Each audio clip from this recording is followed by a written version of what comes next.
right, I am so late, but I've been seeing this comment and I was like, damn, which story am I gonna tell in my crazy ass life?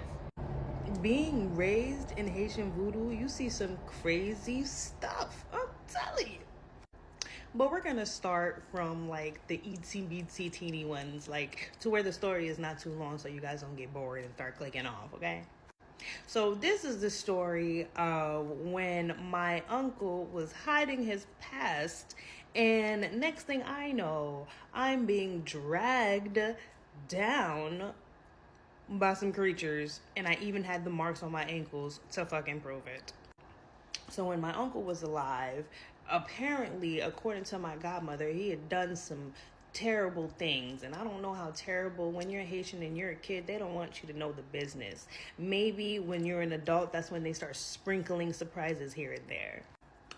He kind of confirmed before he died that there are some people, some entities that want to hurt him because of things that he has done. Now, because they cannot hurt him, he said, they will try to get to the next best thing or the next person who is closer to him. At this time, while we were talking, I'm like 16, 17. I have no idea what the fuck he's talking about.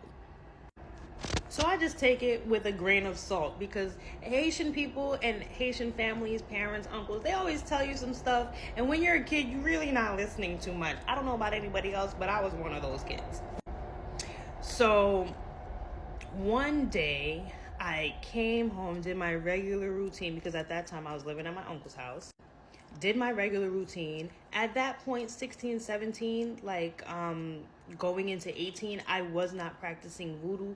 Voodoo was just in my family, and my godmother was the real number one practitioner. She was the leader of this family. So everything that had to go, any work that had to do, it would go through her and my cousin in Haiti. So I really didn't have to do much. And if you are familiar with voodoo, you don't get to understand or know what your title or place is until you're past 30. So there's that. So now I'm doing my regular thing. I just came home, from hanging out with my friends or whatever. I used to drink a lot, so I'm having a drink. And 9 times out of 10, it's not really far-fetched for you to have a drink with your uncle or somebody in your family, because Haitians do give their kids alcohol. So we're sitting down and we're talking. He gets really ripped and then he passes out. Next thing I know, my friends leave and I'm getting ready to go to bed as well.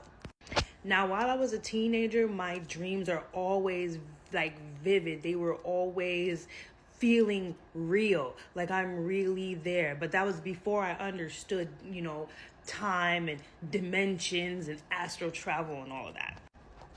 So I did everything I normally did, get in the bed and go to sleep. Now, I start to drift off to sleep, and then I start, hitting REM. Everybody knows once you get to REM, that's your dream state. That's like when you get into that deep, deep sleep. So like regular, I'm sleeping, enjoying my sleep, because 9 times out of 10, I was probably doing something crazy, working somewhere. I'm exhausted, okay? So I'm taking my little teenage nappy nap. Well, I call it a nap because, as teenagers, we was always outside late at night and everything. So while I'm sleeping, I'm in this deep, deep sleep. I start to have these dreams, and this is not the first time I've had this dream. This is probably like the second time. The first time I had this dream, I was somewhere and it wasn't flames. It was just like maybe I was walking down the street being a regular person.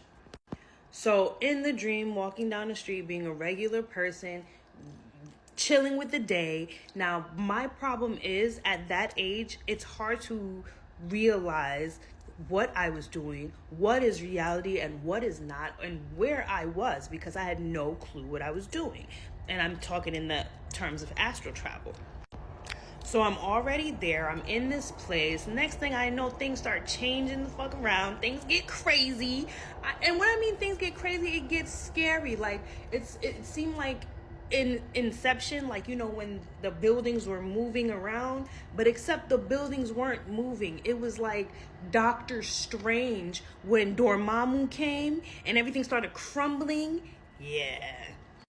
So things are crumbling, and I'm looking around like, what the fuck? Like, I'm thinking, does anybody else see this? Because the people around me are all calm. They're not doing a damn thing. They're just going about their business. But the buildings, the sky, everything is crumbling. So while it's crumbling, and I'm looking around like, what's going on? All I feel is a hand on both of my ankles, and then whoosh. So once that happened, I felt myself immediately wake up. Next thing I know, I'm back in Brooklyn and I'm awake. I start looking around to see if, you know, anybody's in the, hey, anybody? And I'm scared shitless. I don't know what's going on. Now I can't go back to sleep, so I just go hang out with my friends. Boom, it's a regular day. Next night, I have the same dream. But this time, while the street and the buildings are crumbling, hands are coming up and I can see the hands and they grab me again. This time, the way the hands grab me, it's like it's dragging me somewhere that we all don't want to go. So now I couldn't even tell what the entity looked like. All I saw was the hands. And I didn't realize how tight the hands were around me until I saw the bruises on my ankles in the dream, mind you, in the dream. So when I wake up, scared shitless, getting ready, because I did live with my uncle towards the end year of my high school year. I'm getting ready for school. He's already at work. I call him and I tell him about the dream. So when I tell him about the dream, he goes in again and tells me that he has done some things that he's not proud of. He didn't want to tell me what the things are, and rest his soul, he never did until he passed. I still to this day don't know what this man did. So since I don't know, I guess he's not paying for it. Who's next but the one who can travel and the one that they can get to? Wink. So then when I tell him, oh, in the dream, this, and that happened. And after he said that, I remember calling my godmother and telling her about the dream. She sat in silence and said nothing for maybe 15 minutes. And that's not like her, because if you guys know old Haitian ladies, yeah. Once she said, do you have the marks now? What? I'm thinking, how I'm going to have a mark? That's a dream. It's not going to come. What are you talking about? Like, what? Do you have the marks now, Stacey? I'm not playing. What'd I do? I picked up my jeans and looked at my ankles, and I kid y'all not. I really wish I would have kept those pictures, because she had me send her pictures. I had grab hand bruising marks, and I'm dark skinned, okay? I'm dark skinned. The bruising marks of the hands were in my ankles, on both ankles. And that's when my godmother was like, hell nah, okay? She then had my other uncle, which is her husband, who raised me, come and get me. And then she had to bring me back to her house in front of the altar, and she spit the barbecue on me. She was praying on me. She was asking the Lord to do all this crazy stuff that I did not understand at the time. Now that I'm an adult, come to think about it, I'm like, damn, they was trying to drag me to hell. Not for nothing, this is why people always say sins of the father or whatever, because things that him and my mother did, and I'm just now finding out as an adult, this is what they came to collect for. For some reason, I don't know, maybe my uncle's soul was already going there and they needed more people. Maybe he promised some of the family I don't know what happened. All I know was my godmother let me know that I was literally, my astral body was being dragged to hell. And I did not know how to protect myself at that time. And it was not my fault. It was just because I was living with the person that they wanted to take. They could not take him, so they tried to take me. My godmother did something, and I never, ever had that dream again.